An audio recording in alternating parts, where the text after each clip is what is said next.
Sidang putusan terhadap Nenek Asyani 63 tahun terdakwa pencuri kayu perhutani di Pengadilan Negeri Situbondo, Jawa Timur diwarnai ketegangan. Mendengar putusan hakim, Nenek Asyani langsung berteriak mencaci maki majelis hakim karena tidak terima dianggap pencuri kayu jati.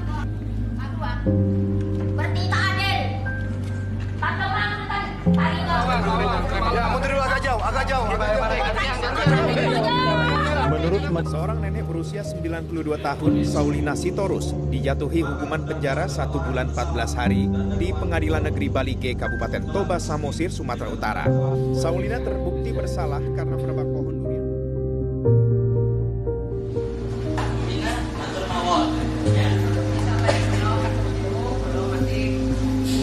Dahulu ada koran juga memuat di meja hijau kan, ambil 3 biji kakao senilai 2.100.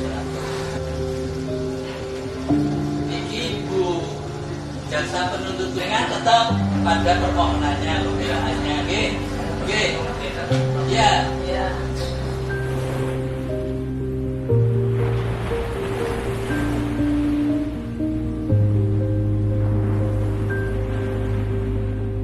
Kejaksaan adalah institusi satu-satunya yang bisa menentukan seseorang itu masuk ke ranah peradilan atau tidak.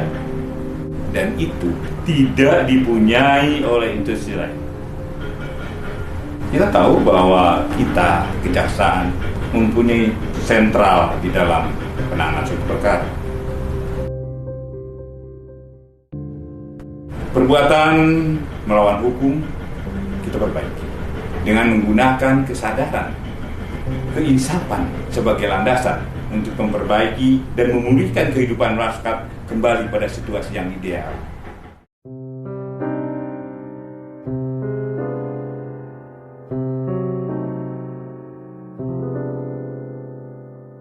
Pasal yang dikenakan oleh penyidik pasal 363 ayat 1 ke 5 KUHP, yang mana pasal 363 tersebut mengandung unsur pemberatan, yaitu dilakukan dengan cara merusak. Kemudian kita lakukan P19, kita kasih tahu di mana merusaknya gitu. Karena kategori merusak itu adalah yang rusak tidak bisa diperbaiki lagi. Kebetulan tempat jualannya itu seperti kargo. Dia niat mau mengambil alat press mesin press minuman itu, yang sebenarnya nilainya juga nggak lebih dari 7.500. Setelah itu, dalam berkas perkara itu ditemukan ada surat perjanjian perdamaian. Kita lakukan penelitian, kami penasaran. Akhirnya kami undang penyidiknya untuk menanyakan. Akhirnya penyidik datang, kita berkoordinasi, menerangkan memang sudah ada niatan berdamai. Karena memang si korban merasa kasihan. Lihat perekonomian atau kehidupan dari si pelaku. Jadi kami juga survei ke rumah, kami lihat memang cukup prihatin. Setelah itu kami laporkan berjenjang kepada Bapak Kepala Kejaksaan Negeri dan Bapak Kepala Kejaksaan Tinggi, kami buatkan laporan. Tidak karena semata-mata karena niatnya memang mau berbuat jahat. Ya memang ada situasi, kondisi yang mereka akhirnya harus bagaimana caranya dapat makan, ngurusan perut, itu. Cuman kadang-kadang kan mereka ini yang namanya mereka melakukan kejahatan kan pukul rata. Korbannya juga kadang-kadang juga orang miskin. Coba, gimana nih kita nih sebagai penegak hukum menghadapi hal ini? Ada pelaku yang dalam keadaan memang mereka memerlukan, katakanlah sesuap makan. Ketika mereka melakukan kejahatan, misalnya pencurian, korbannya pun sebenarnya juga orang yang tidak punya, orang yang nggak mampu, orang yang cari makan juga. Nah, sementara kalau kita proses hukum, oke nih, kita ditangkap, kemudian kita proses ke pengadilan, kita hukum, masuk penjara orang ini.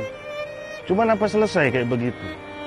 Yang satu di penjara, yang korbannya, sebenarnya korban, kalau korban-korban masyarakat miskin itu kan yang mereka harapkan kan pemulihan. Gue dirugiin nih, saya sudah pontang-panting cari duit, misalnya beli motor, kredit, atau bagaimana, udah kredit saya nunggak, segala macam, nyari pekerjaan susah, dicolong lagi. Nah, ketika mereka melaporkan ke polisi, sebenarnya yang mereka inginkan itu bukan orang itu di penjara. Kalau kita mau jujur, yang mereka inginkan itu barang saya balik dong. Kan itu. Jadi ada pemulihan di situ.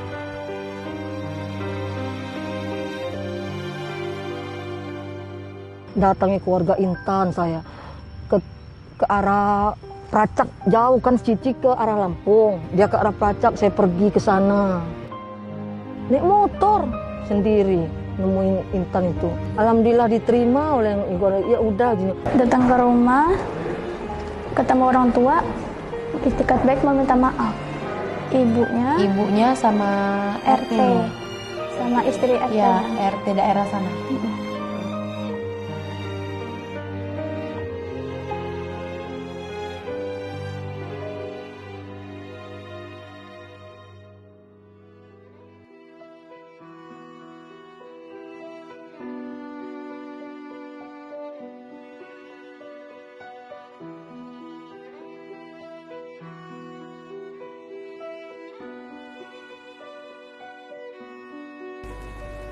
Jadi di masyarakat itu, ketika terjadi masalah, menimbulkan ketidakseimbangan. Sehingga jaksa, salah satu bagian daripada penegak hukum, harus dapat memberikan keadilan, yaitu memulihkan keadaan seperti keadaan sebelum terjadi satu tindak pidana. Pasal 139 KUHP. Jaksa selaku pemilik perkara dapat menentukan layak tidaknya satu perkara dilimpahkan pengadilan. Ketika jaksa memilih penyelesaian perkara melalui penghentian penuntutan melalui restoratif justice, itu dapat dibenarkan. Kata maaf dari korban maupun dari pelaku, jaksa harus menginisiasi itu. Jaksa harus proaktif. Jaksa harus dari proses pra penuntutan.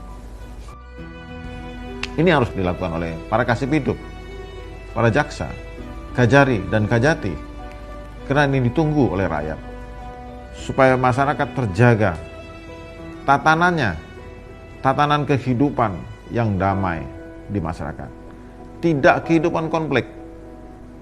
Itulah tugas jaksa.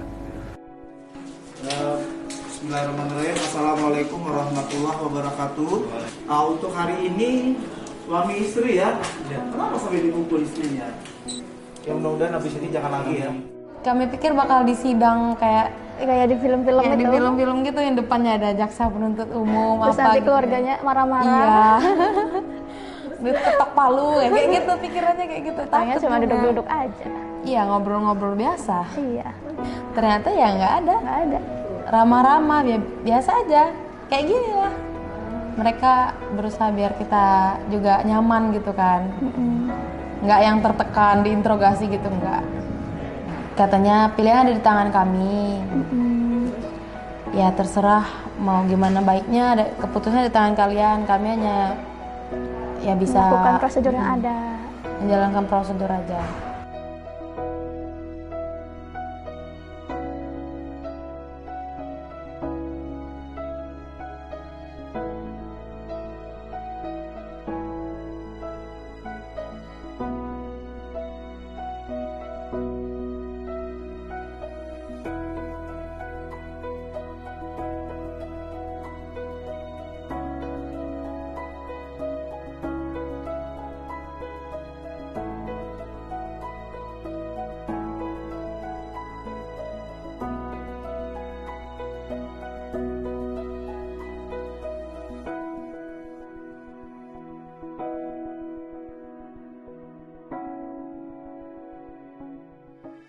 Penyelesaian perkara tindak pidana melalui keadilan restoratif adalah penyelesaian perkara yang mendepankan serta menekankan pemulihan kembali pada keadaan semula, keseimbangan, perlindungan, dan kepentingan korban dan pelaku.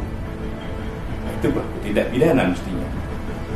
Ya, oleh karena itu, keadilan restoratif merupakan suatu kebutuhan hukum di masyarakat dan sebuah mekanisme yang dibangun dalam melaksanakan kewenangan penuntutan dan pembaharuan sistem peradilan pidana. Dan kita harap bagi seluruh jaksa harus terus bergerak dan berkarya serta mampu memprestasikan rasa keadilan yang hidup di masyarakat. Harapan ke depan, tidak ada lagi penegakan hukum yang justru mengusik rasa keadilan yang hidup di masyarakat. Dan selalu saya katakan pada teman-teman di dalam penuntutan, keadilan itu tidak ada di dalam KUHP, tidak ada di dalam KUHP. Keadilan itu adalah ada di dalam kehidupan masyarakat yang berkembang di situ. Dan penuntutan kalian harus berdasarkan pada hati nurani kalian. Saya tidak ingin ada lagi orang-orang yang mengambil karet, mengambil kayu sebatang, kalian tuntut dengan pidana. Camkan itu.